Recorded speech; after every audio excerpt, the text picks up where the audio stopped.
Okay, so today I'm going to talk about boundaries, and I could make a 10-hour video on boundaries.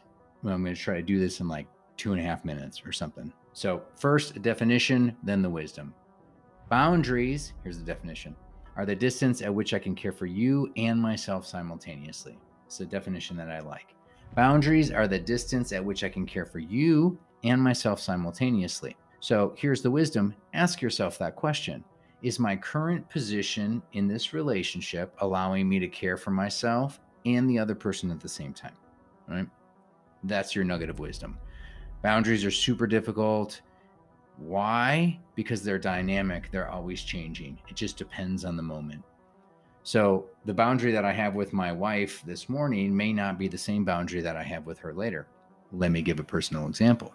Last night, my wife and I got into an argument. She said something that pissed me off, and I was stewing in my upsetness. I was asking myself this question. I'm like, is staying in this conversation right now good for me and for her? And the answer was a clear no, because I was pissed. So I took some space. I set a productive boundary. Now, this morning, we revisited the conversation, which still wasn't very pleasant, but I was able to care for myself and her during that conversation, so I stuck it out. So last night, the boundary was we're not having this conversation. And this morning, it was we are having this conversation. So this is a really challenging skill, but I like the question because it kind of like distills it right down into kind of a yes or no question.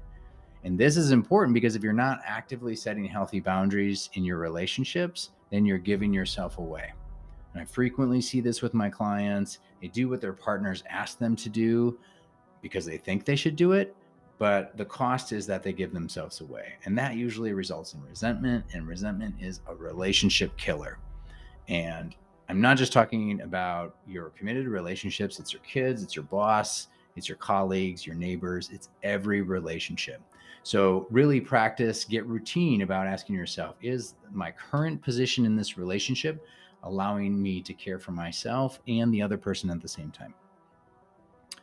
So the point of that question is to get your needs met. And if you get your needs met, then you can take care of other people's needs and you can establish more effective boundaries.